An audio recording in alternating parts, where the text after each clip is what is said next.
Finance manager बनून महिलांची फसवणूक. फायनान्स कंपनीचा डेप्युटी मॅनेजर असल्याचे भासवत महिलांकडून सोन्याचे दागिने घेऊन फसवणूक करणाऱ्या टोळीतील 2 आरोपींना उपनगर पोलिसांनी अटक केली आहे. कर्ज मंजूर करून देण्याचे आमिष दाखवून सोन्या चांदीचे तारण्यासाठी घेण्यात आले होते. पोलिसांनी आरोपीकडून तब्बल 4,98,000 रुपयांचा मुद्देमाल जप्त केला आहे. कर्जाचे आमिष, सोन्याचे दागिने लंपास. महेश पाटील नावाच्या इसमाने स्वतःला फायनान्स कंपनीचा डेप्युटी मॅनेजर असल्याचे सांगून एका महिलेला कर्ज मंजूर करून देण्याचे आमिष दाखवले. त्यासाठी महिलेकडून 24 ग्रॅम वजनाचे सोन्याचे दागिने तारण म्हणून घेतले. मात्र कर्ज मंजूर न करताच दागिने परत टाळण्यास टाळाटाळ केली आणि मोबाईल बंद करून तो पसार झाला. उपनगर पोलिसांकडून तपासाला वेग. या प्रकरणाचा तपास प्रभाकर सोनवणे करत असताना पोलिसांना आरोपींबाबत गोपनीय माहिती मिळाली.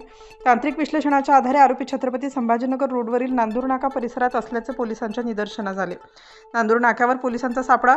माहिती मिळताच पोलीस शिपाई सूरज गवळी, योगेश जाधव आणि महिला पोलीस शिपाई माधुरी गोसावी यांनी नांदूर नाका परिसरात सापळा रचला. कारवाई दरम्यान दोघांना ताब्यात घेण्यात आलं. 2 आरोपी पोलिसांच्या ताब्यात. अटक करण्यात आलेल्या आरोपींची नावे योगेश सतीश कदम, वय 32 वर्ष, राहणार बापूनगर, सुकेणे रोड, तालुका निफाड, आणि शाहिद उस्मान शेख, वय 31 वर्ष, राहणार चांदी चौक, चिव्हण दुकानासमोर, तालुका निफाड अशी आहे. चौकशी दरम्यान आरोपींनी गुन्ह्याची कबुली दिल्याचे पोलिसांनी सांगितले. 4,98,000चा मुद्देमाल जप्त. पोलिसांनी आरोपींकडून 24 ग्रॅम आणि 7 ग्रॅम वजनाचे सोन्याचे दागिने, 1 मोबाईल फोन आणि 2 मोटारसायकल असा एकूण 4,98,000 रुपयांचा मुद्देमाल जप्त केला. आरोपी योगेश कदम याच्या विरुद्ध 2019 मध्ये चेन स्नॅचिंगचा गुन्हाही दाखल असल्याचे तपासात निष्पन्न झालं. उपनगर पोलिसांकडून 2 गुन्हे उघड. या कारवाईमुळे उपनगर पोलिसांनी यापूर्वीच्या आणखी 2 गुन्हे उघडकीस आणले. महिलांना कर्जाचे आमिष दाखवून सोन्याचे दागिने घेणाऱ्या या टोळीचा आणखी काही गुन्ह्यामध्ये सहभाग आहे का, याचा पोलिसांकडून तपास सुरू आहे. पुढील तपास पोलिसांकडून करण्यात येत आहे. दिनांक 7 ऑगस्ट 2026 रोजी उपनगर पोलीस स्टेशन येथे गुन्हा रजिस्टर क्रमांक 488/2026 प्रमाणे एक गुन्हा दाखल झाला होता, की ज्याची थोडक्यात हकीकत अशी आहे की एक व्यक्ती जो स्वतःची ओळख महेश पाटील अशी फिर्यादीला करून दिली होती, तो गोल्ड लोन देण्याच्या बहाण्याने फिर्यादीशी वारंवार संपर्क साधून तिच्याकडून सोने घेऊन तिची जी वरिष्ठ आरोपी क्रमांक 2 जोशी मॅडम हिच्याशी बोलणे करून देऊन ते गोल्ड तिच्याकडून घेत होता. तिला ज्यावेळेस समजलं की फसवणूक करत आहे, त्यावेळेस दिनांक 6/8/2026 रोजी बिर्ला हॉस्पिटल येथे असताना, त्या आसपास असताना, तो तिच्याकडून एक सोन्याची चेन घेऊन हिसकावून घेऊन पळून गेला.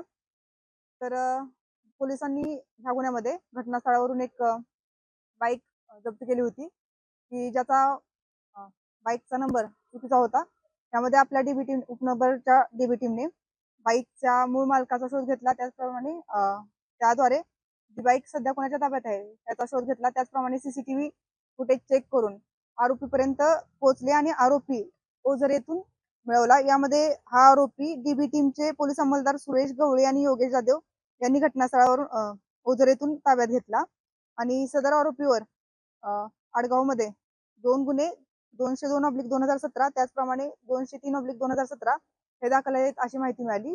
आरोपीकडून जवळपास 4,94,000चा मुद्देमाल जप्त केलेला आहे आणि उपनगर पोलीस स्टेशन येथे संबंधित आरोपीवर यापूर्वी देखील 366/2026 हा गुन्हा दाखल आहे, की जो देखील चेन स्नॅचिंगचा होता.